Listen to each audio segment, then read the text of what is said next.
¿Cómo están, estimados colegas? En esta oportunidad vamos a abordar un tema interesante titulado Análisis de evidencias de aprendizaje. Nos encontramos actualmente en la etapa de acompañamiento a nuestros docentes, quienes a su vez están brindando el acompañamiento a los estudiantes, y en ese sentido es importante que tanto como directivos y también como docentes estemos al tanto de cuáles serían aquellas consideraciones a tomar en cuenta para hacer un buen análisis de evidencias de aprendizaje.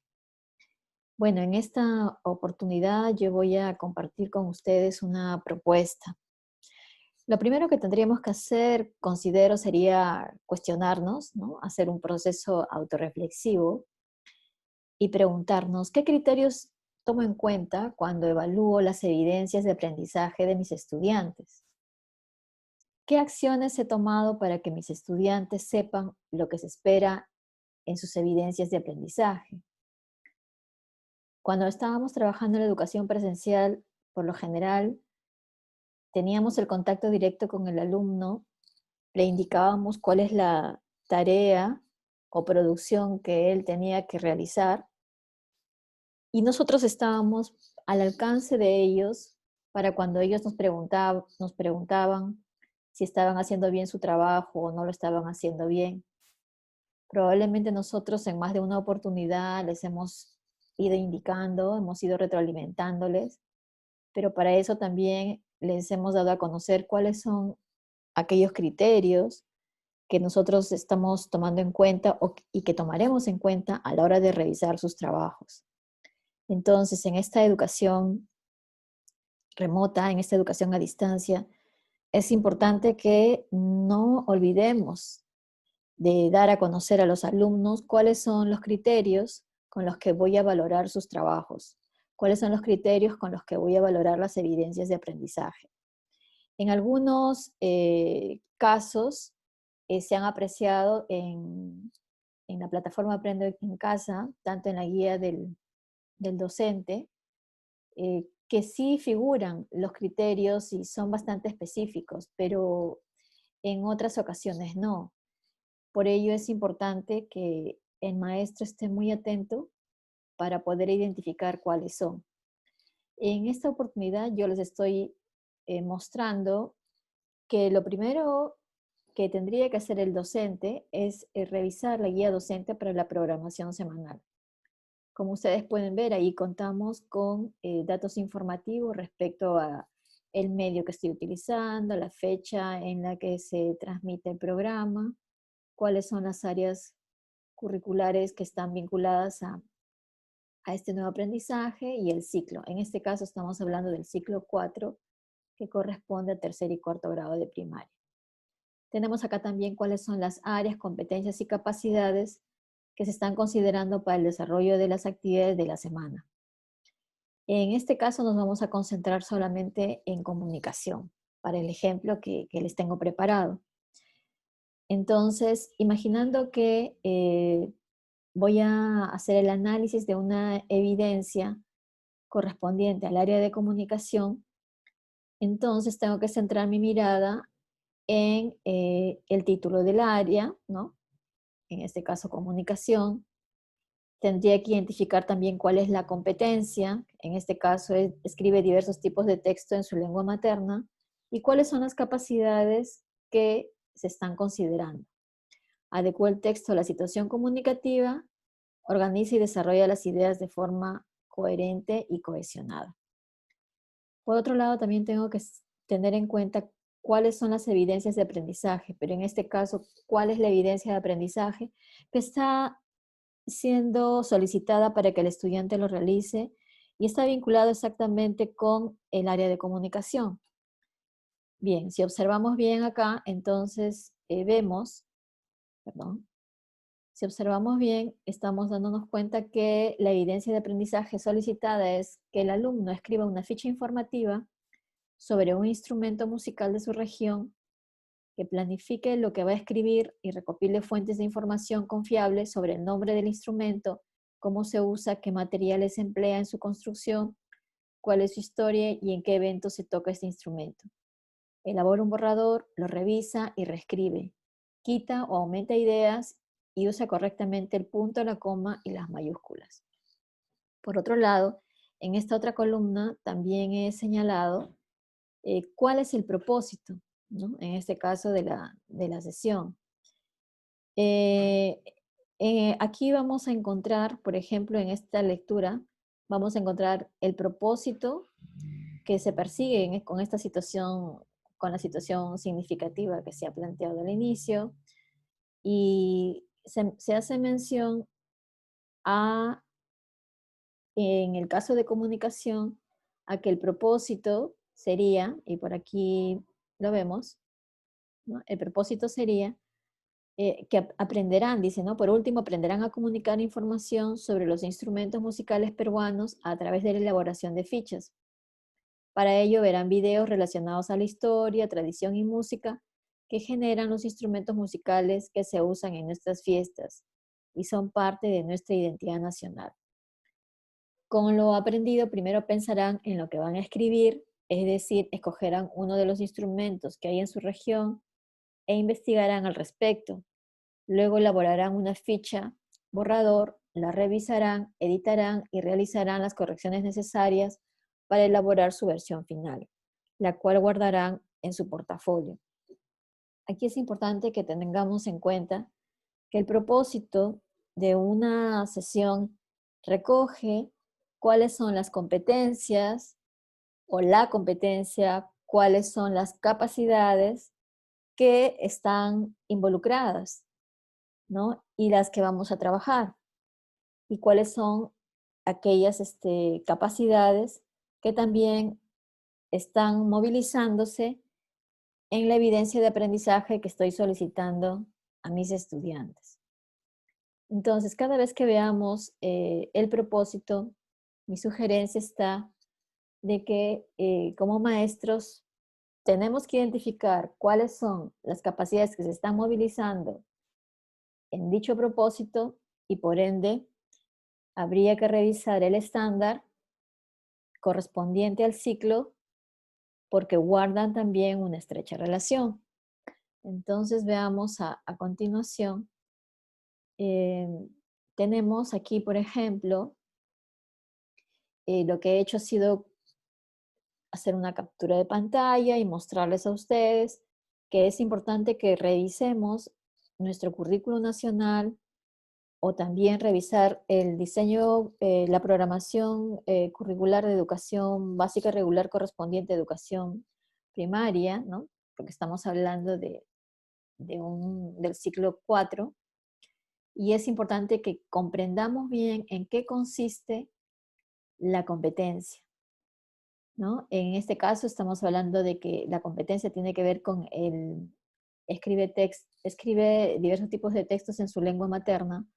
Entonces, es importante que comprendamos en qué consiste la competencia y cuáles son las capacidades que están involucradas en ella, ¿no?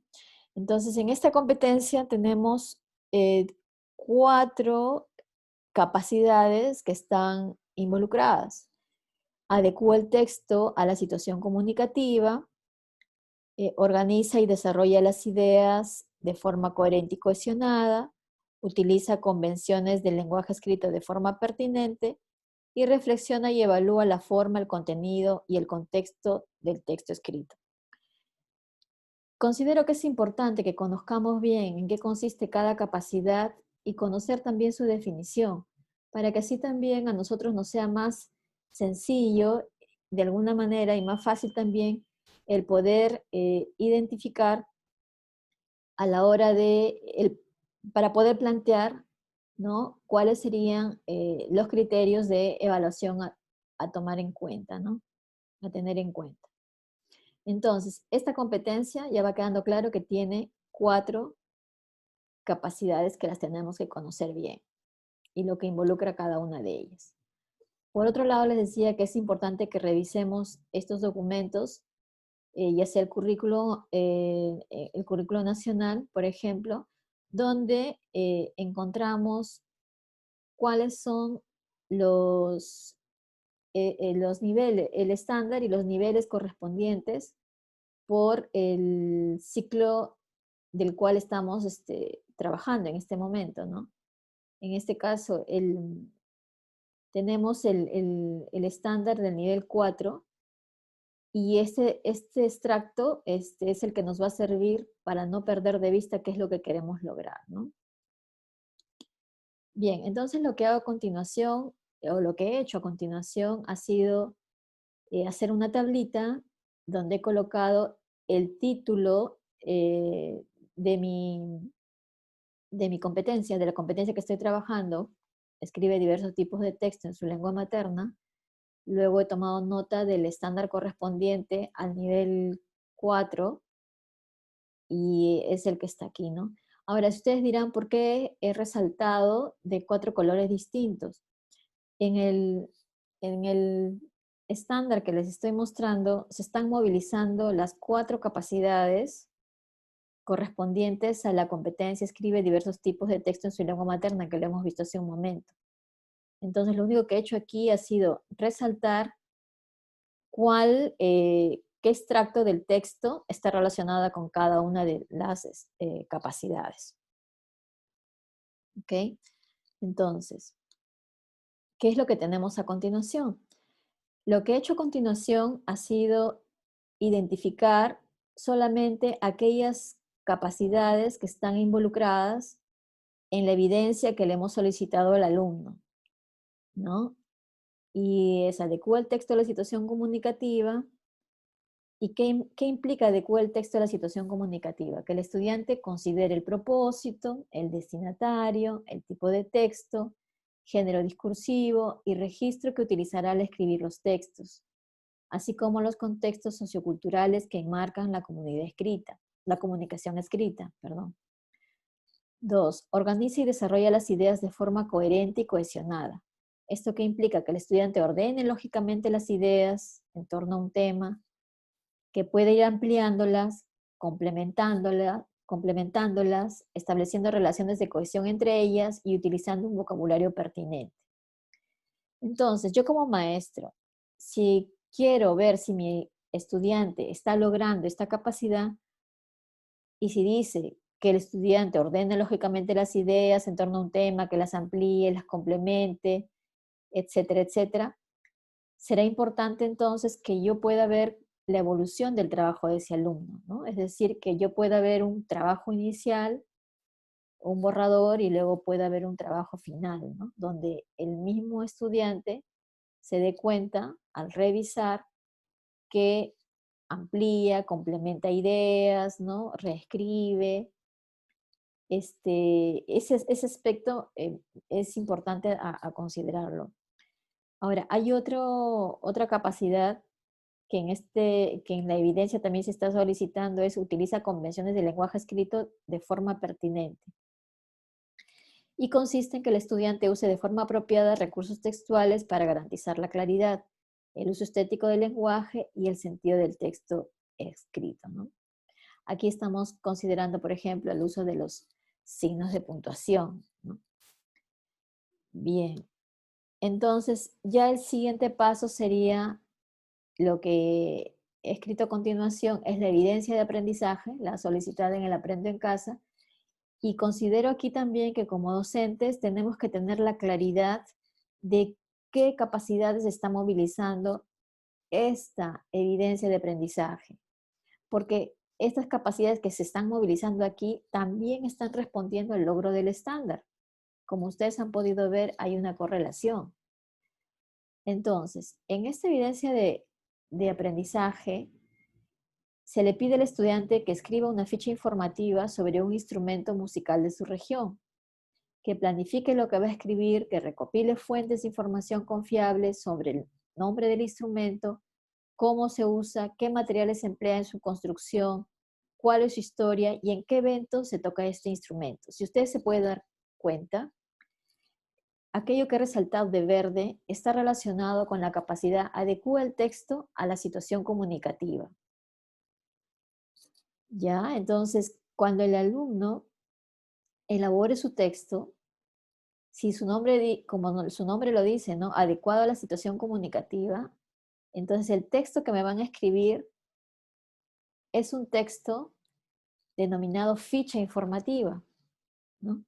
Este es el texto, una ficha informativa. O sea, no es un texto instructivo, ¿no? No es un texto narrativo, ¿no? Es una ficha informativa que me van a tener que presentar y en este aspecto yo ya puedo ir identificando cuáles van a ser esos criterios que voy a solicitar al alumno que presente su trabajo, ¿no? Su evidencia de aprendizaje.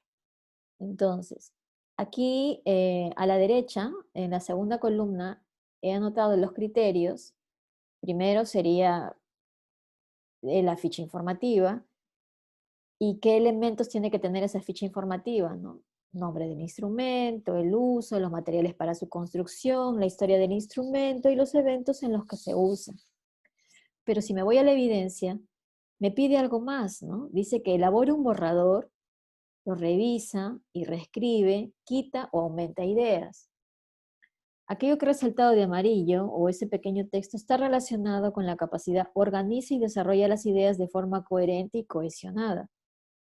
Por lo tanto, sí será importante que el estudiante elabore un borrador, ¿no? Probablemente con las ideas iniciales de lo que va a colocar en su ficha informativa, luego volverá a reescribir, quitará o aumentará ideas y esa producción que ha hecho inicial como la producción final, si tenemos la posibilidad de revisarlo, sería de verdad, obtendríamos una información bastante rica para poder ver la evolución del niño en cuanto a cómo inicia la producción de su texto, cómo va reflexionando sobre cómo viene realizando y finalmente cuál es el trabajo final que realiza y nos lo va a presentar.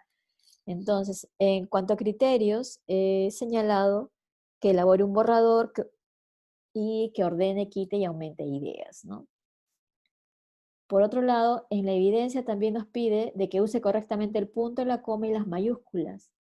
En este caso, la capacidad con la que que se está relacionando con esta evidencia sería de que utilice convenciones del lenguaje escrito de forma pertinente.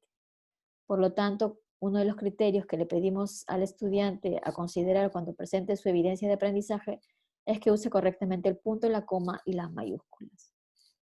Fíjese entonces qué importante es hacer un correcto análisis de la evidencia de aprendizaje, del aprendo en casa, ver qué capacidades están movilizando en ella, ver cómo esto se vincula con el estándar, comprender bien el significado de cada una de las capacidades que se están movilizando y a partir de ese análisis establecer los criterios y dar a conocer estos criterios a nuestros estudiantes, para que así a la hora que nos entreguen sus evidencias, pues el trabajo que realicen pase por un filtro que sería la autoevaluación.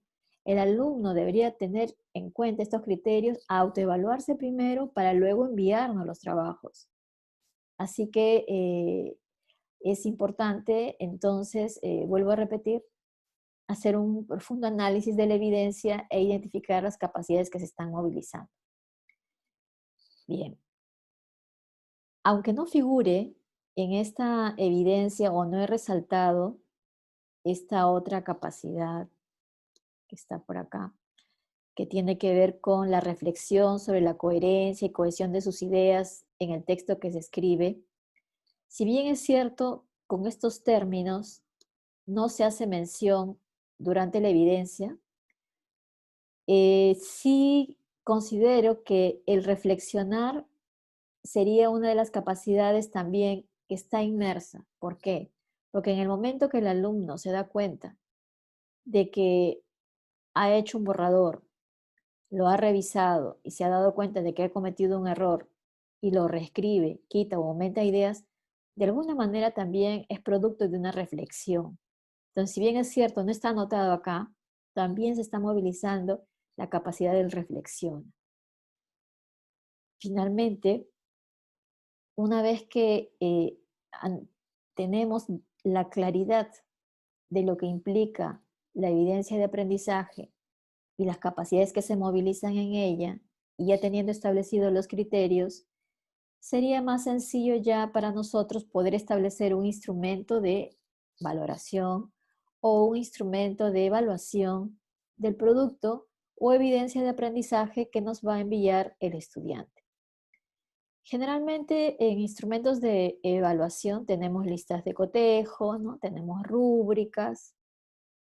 Quizás se podría haber hecho una rúbrica, pero en este caso, por ser una evidencia que se presenta al finalizar una clase y no es una evidencia que me va a tomar más tiempo el poder desarrollarla, he creído conveniente el hacer una lista de cotejo, ¿no? Donde le pongamos una cierta escala que nos va a permitir hacer una valoración más funcional al trabajo que el estudiante me va a presentar. Como ustedes pueden ver, esta tablita está dividida en 4 columnas. En la primera columna tenemos los criterios de valoración de la evidencia y he anotado los criterios que ya había planteado y les mostré en la diapositiva anterior. Y si están resaltadas de colores distintos es porque obedecen a el logro de capacidades eh, que también corresponden a la competencia escribe diversos tipos de texto en su lengua materna, ¿no? Entonces lo que he colocado aquí en la segunda, tercera y cuarta columna ya corresponde al estado en el que se encuentra el trabajo que el estudiante me ha presentado. Entonces cuando el estudiante me presente su ficha informativa, si es una ficha informativa, colocaré pues sí, y si a lo mejor no es una ficha informativa, como en este caso, eh, no que es en este caso estamos imaginando que lo que el alumno me ha mostrado es un organizador visual, pero no una ficha informativa. Entonces, como me ha mostrado un organizador visual, pero no es una ficha informativa, pues coloco no. Por otro lado, en el trabajo que el estudiante me ha presentado, he visto que sí, me ha mencionado el nombre del instrumento, cómo se usa, los materiales para su construcción también, pero de manera incompleta. Podría haber agregado más información. La historia del instrumento también me ha presentado, pero no está completa. Eventos en los que se usa, sí lo menciona. No me ha presentado ningún borrador del trabajo, solo la versión final. Y por otro lado, el estudiante también tiene debilidades en el aspecto del uso correcto del punto, la coma y las mayúsculas. Aquí sí, por ejemplo, sería importante incluso si pudiéramos hacer un análisis más minucioso, saber, por ejemplo, si las mayúsculas tiene dificultad en qué momento, si es al inicio del texto o a lo mejor en cuanto a los nombres propios, porque puede ser que para iniciar un texto sí me pone las mayúsculas, pero en cuanto a los nombres propios o sustantivos propios no está empleando las mayúsculas. Entonces, aquí también tengo que ser muy cuidadoso para poder identificar la necesidad de aprendizaje de mi niño. Finalmente, cuando yo tengo que hacer la retroalimentación a mi estudiante, ya estaría más enfocada justamente a aquellos aspectos que el estudiante no ha logrado, es decir, a los no y a los incompletos.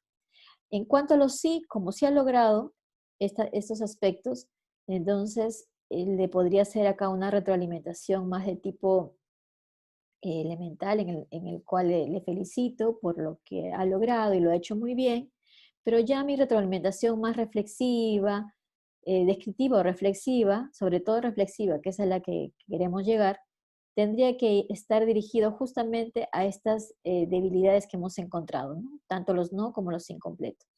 Por eso acá en esta parte final coloco, ¿no? En este caso nuestra retroalimentación incidiría en los no e incompletos, ¿no? Bien, entonces, bueno, yo espero de que con esta actividad que hemos desarrollado les haya permitido clarificar un poco más acerca de cómo hacer un buen análisis de las evidencias y mi sugerencia sería de que ustedes den a conocer a sus estudiantes, siendo docentes, no que den a conocer a los estudiantes cuáles son esos criterios de valoración y si es posible que se hagan una autoevaluación antes de que les envíen sus productos o evidencias de aprendizaje. Y bueno, para los directivos sí sería importante también hacer este análisis junto con sus maestros, probablemente a través de sus reuniones colegiadas, ¿no? O las comunidades de aprendizaje profesional, sirva también para que compartan sus experiencias acerca de cómo vienen haciendo los análisis de evidencias. Y creo yo de que de esa manera nos enriquecemos todos y bueno, pues nos va, nos vamos retroalimentando unos a otros también, ¿no? Porque así se va aprendiendo. Bueno, muchísimas gracias por su atención y bueno, ya será hasta una nueva oportunidad.